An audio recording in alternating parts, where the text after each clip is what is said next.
Hello, I'm Ronnie Eldridge. Welcome to Eldridge and Company. For more than 35 years, my friend Mary Haviland has worked to eliminate personal violence in people's lives.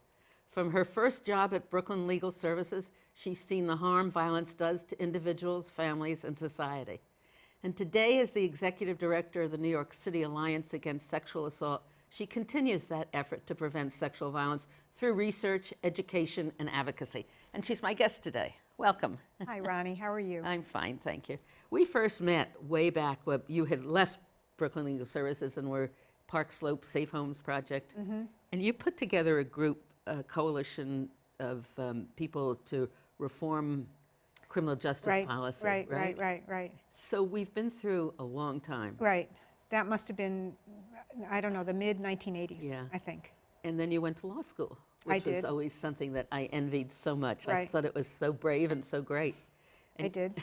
New York Law School. Yeah. New York University Law School. Right. And you did it with an eye, really, to furthering your work in this field, right? Yes. I did not do it with an eye of going into the court. I did it with an eye of doing, working on policy issues and legislation, and being able to argue sort of both sides of a case, being able to understand both sides of a case.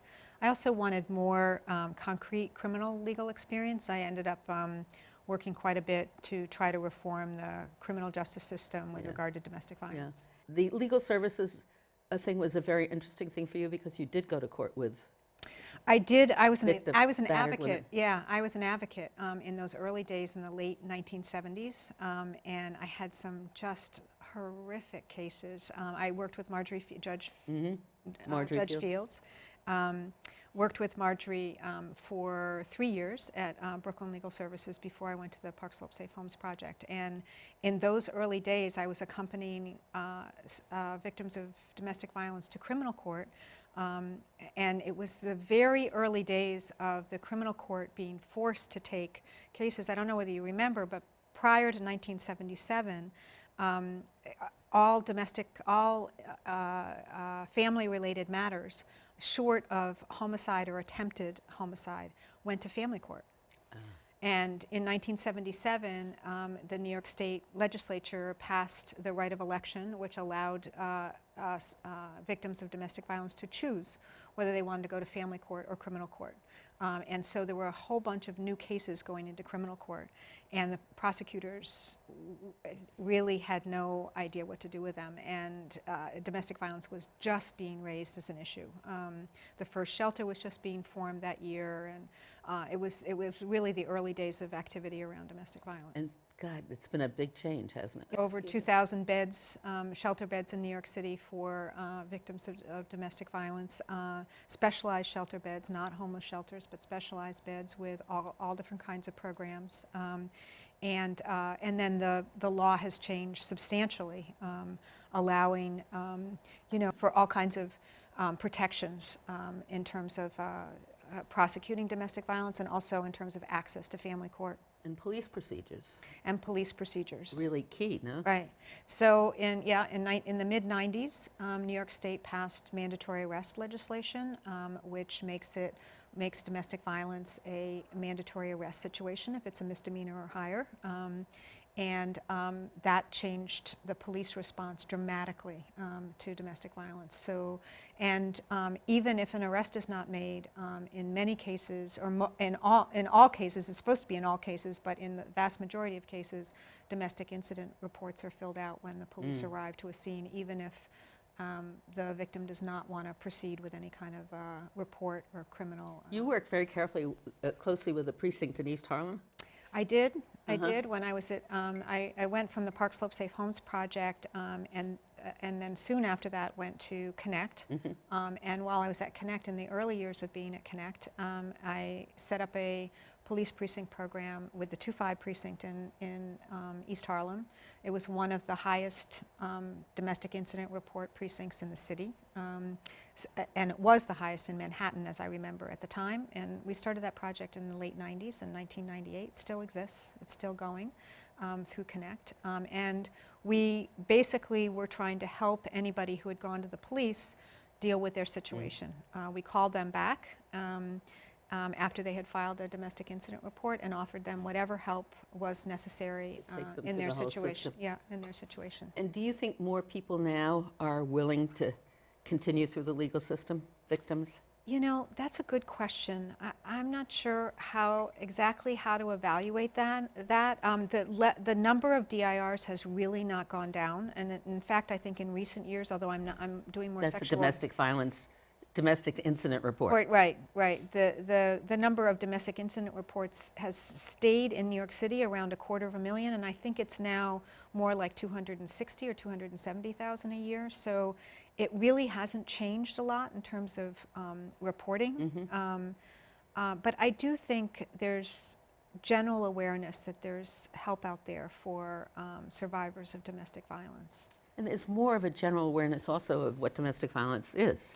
Yeah, and I think it's been, you know, expanded to LGBTQ relationships, that there's an understanding that violence occurs in those relationships as well as heterosexual relationships. I think there's an understanding that it can happen in dating relationships. I think the scope of it has been, you know, appropriately broadened to a wider spectrum. And it's merging into sexual harassment and sexual violence. Yes. I mean, so now you're really in a whole umbrella organization. Right. But are you basically a rape crisis? Tell us about the Alliance. It was started about a dozen years ago, and it was started in order to give the rape crisis centers a voice in the policy arena. It was also started to provide some training and education. And about 3 or 4 years into the Alliance's history, it started to seriously do prevention, which I had done at Connect in domestic violence. Connect is the anti-family violence program. I mean, it was created while it was still at the Urban Justice Center, and then it became its own organization. Right. It was family violence prevention. Right. It was one of the first prevention organizations in the country to actually focus on prevention rather than intervention, rather than direct services for victims of domestic violence. And at Connect, we did focus on both child abuse and intimate partner abuse, so we called it family and the relationship. Violence. Yeah. So the Alliance was formed really out of a network of rape crisis centers. There are 17 rape crisis centers in New York City. Which in themselves was an evolutionary thing. I mean, I think I was when did rape crisis centers start? Well, the oldest one, which is Crime Victims Treatment Center on the west side, started 34 years ago or 35 years ago. So around the same time that the shelter started. Yeah. And then it became a whole thing to put them into the municipal hospitals in different places. Right. So the rape crisis centers were the initial impetus to starting of the Alliance. But since then, the Alliance has taken on this role of organizing prevention initiatives in New York City, and also we have a large training institute which trains what are called SAFEs, sexual assault forensic examiners, and we train about 50 of those a year, but we also do a lot of training for, you know, youth serving professionals, human services workers who are working for an organization that wants to be more responsive to its clientele around sexual assault. We've done specialized training around youth disclosure of sexual assault. And in addition, we've done some really interesting research. So it's an interesting organization that has a pretty rich history over the last 14 years. What are the forensic specialists? What do they do? So the sexual assault forensic examiners, they also call them sexual assault nurse examiners, so SANEs or SAFEs.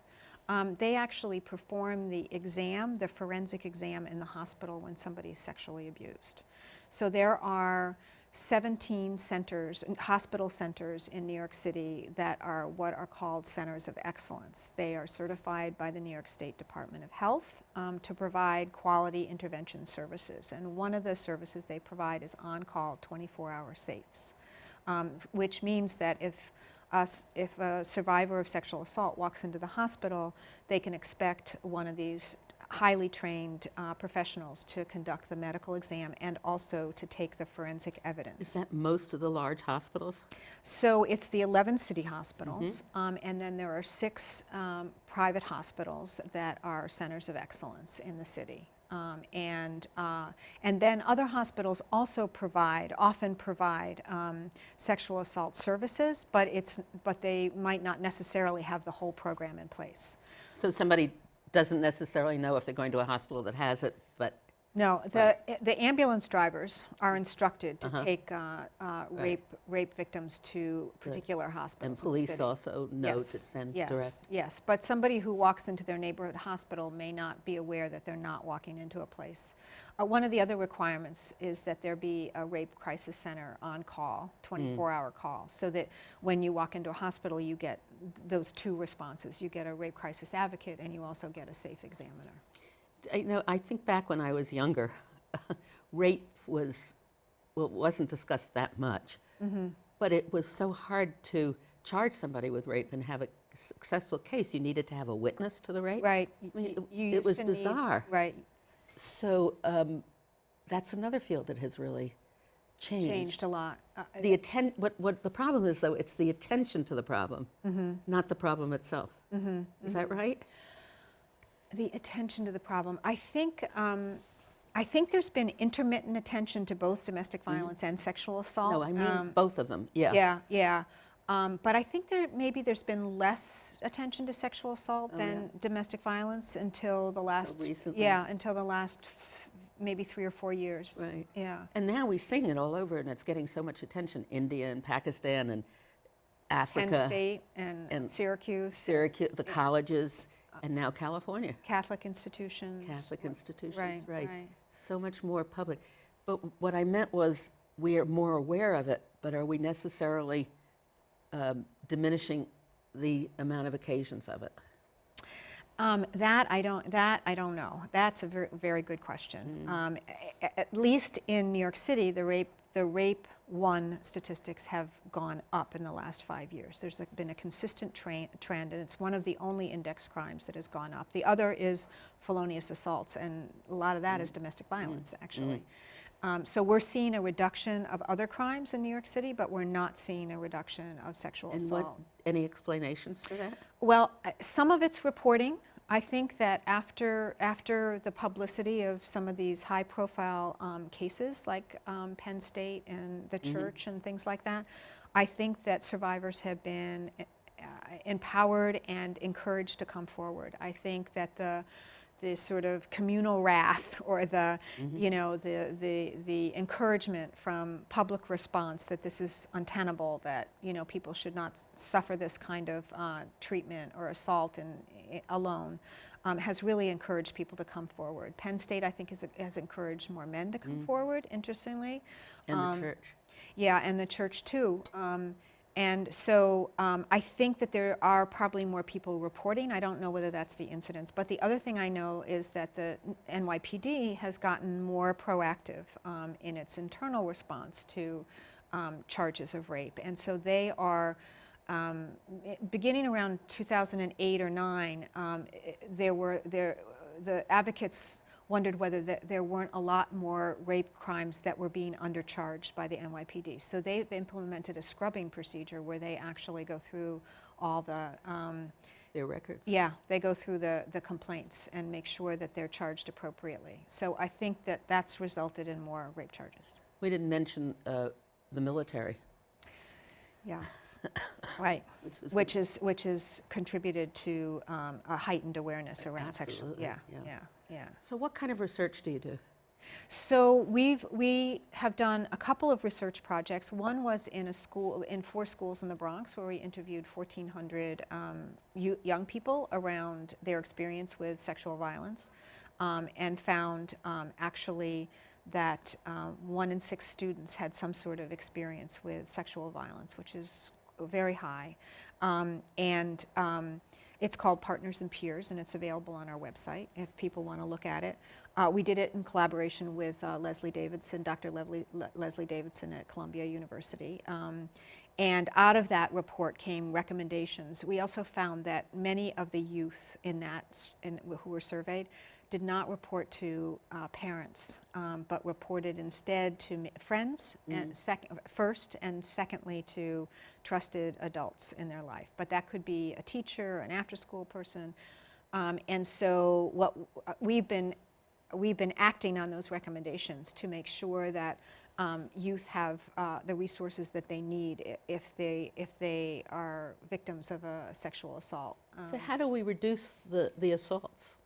Well, that's a really interesting question. About 7 years ago, the CDC the Centers for Disease Control became interested in looking at prevention much more seriously. And they've been looking at a couple different modalities. One is providing education in the schools at middle school and high school level. And there has been the development of curricula, which tend to be 7 to 10 to 12 sessions. So it's not something to sneeze at. It's a commitment for the schools, yeah. And so those curricula are being implemented by rape crisis centers in New York City as educational efforts in the school. Some of it's around consent, some of it's around healthy relationships. What is a healthy relationship? What isn't a healthy relationship? What does consent consist of?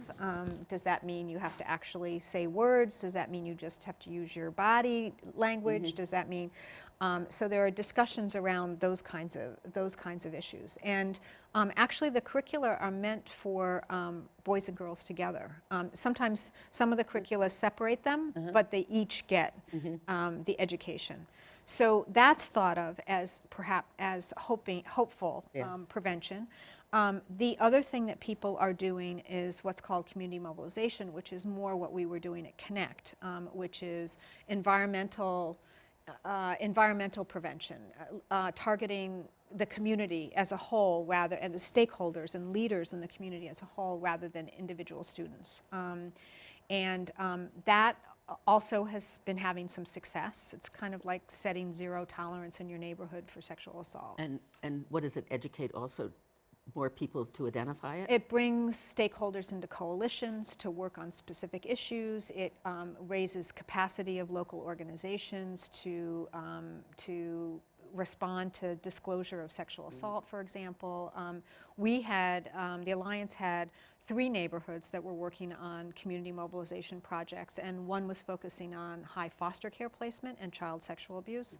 Another was focusing on street harassment in Williamsburg, and a third was focusing on parents and how parents interacted with their kids around sexual assault on the Lower East Side. So those were pilot programs that we helped sort of get off the ground and provided technical assistance for over a 6-year period. And those programs are now morphing into their own.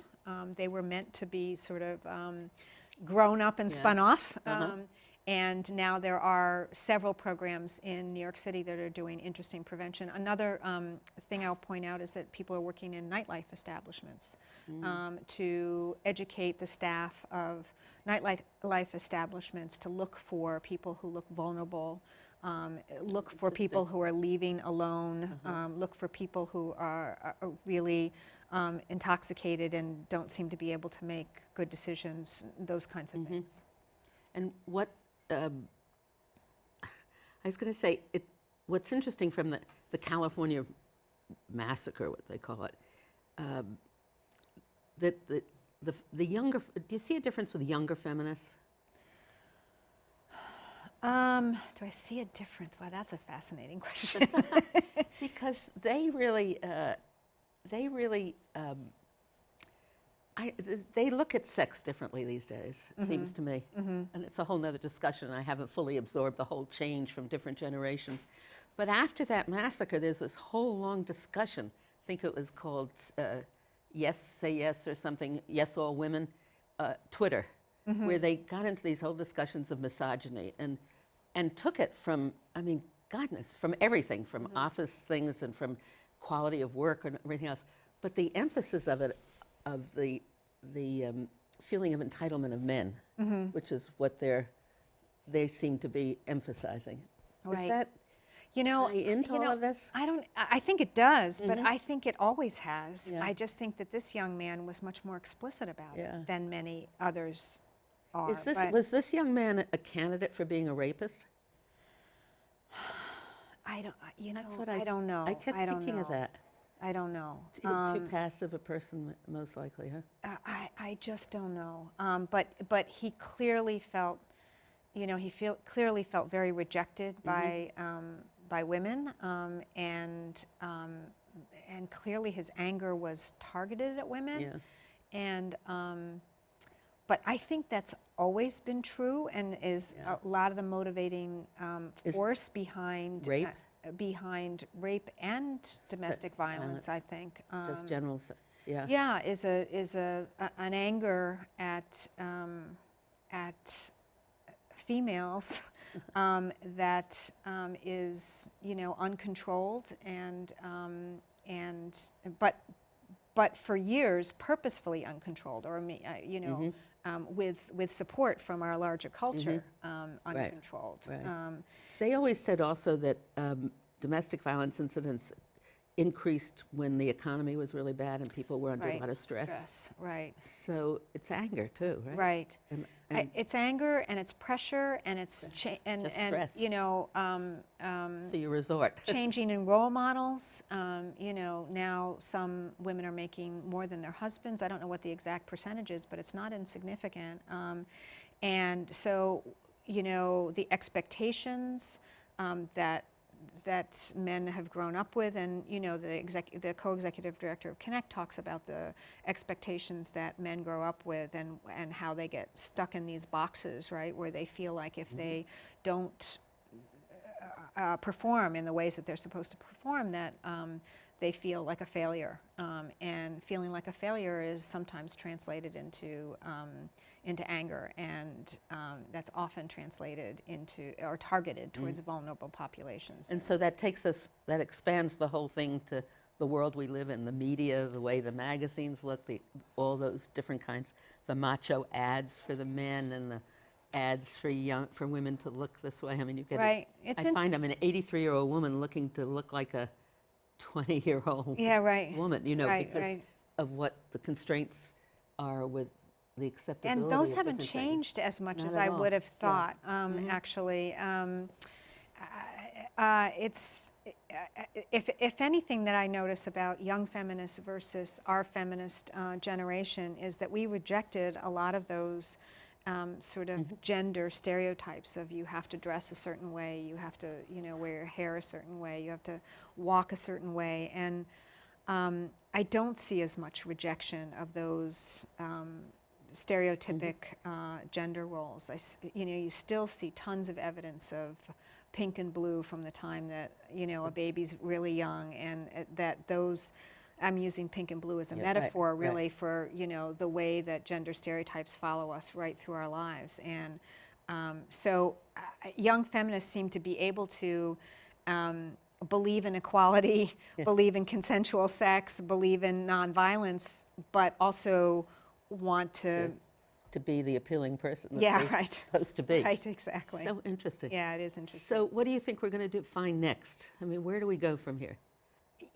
I used to think that if we just modified our policies and our legislation and some of the laws, that would do it. I don't think that will do it all. I think that there is an important intersection between violence and poverty, first of all. So I think that that some of the sexual assault and domestic violence is linked to poverty and the stresses of poverty, and the fact that people don't have the shelter they need, the income they need, the food they need for their kids. The jobs they want. The jobs they want, demeaning jobs and difficult jobs. So I do think that violence is linked to poverty. I also think that there's a racial dynamic that as long as we have certain vulnerable groups, and the CDC just did a big survey on sexual assault and found, lo and behold, that mixed race people, African American people, Native American people had much higher incidence of sexual assault. So as long as there's this overlay of other issues, we really have to tackle them all at the same time. And it all comes down to that, doesn't it? And be sensitive to all of those, all of those things. I mean, one thing the Alliance is embarking on is doing actually a media campaign among young people in the city. And we would like to have a very diverse media campaign that appeals to various communities, African American, Southeast Asian, LGBT, and really reach into those communities and dispel some of the myths around consent and sexual assault. And then also we have all the different cultural things from India. And the recent, and what's been encouraging is all the shock at what happens, and for everybody to see the shock, that the tides are starting to turn. So you've got quite an active organization, and quite at the forefront of seeing what's going on, right? Well, I think so. I always think that the people who are doing the groundwork are really at the forefront, but that's true. And there are terrific rape crisis centers in New York City that are really doing terrific work with survivors, and not just survivors who have just been sexually abused, but I will say, people who have sexual abuse in their history and have thought that they'd be able to conquer it and deal with it, and it keeps rearing its ugly head. So your website, if people want to help, if they want to donate, if they want to volunteer, your website is, you want me to say it? Sure. is SV free, as in sexual violence free, SVFREE, NYC.org is our website. Well, it would be a wonderful day, wouldn't it, if New York City was free of sexual violence? It would be. It would be. We'd have a lot fewer. I mean, actually, after homicide, sexual assault is one of the most expensive crimes that we have. When you add up the harm that's done and the services that are needed and the physical ramifications of sexual assault. It costs like $150,000 a case. Isn't that something? Yeah. Well, thanks, Mary Haviland, for being the person that you are and the efforts that you make and the successes that you see. I hope you see more of them. Thank you.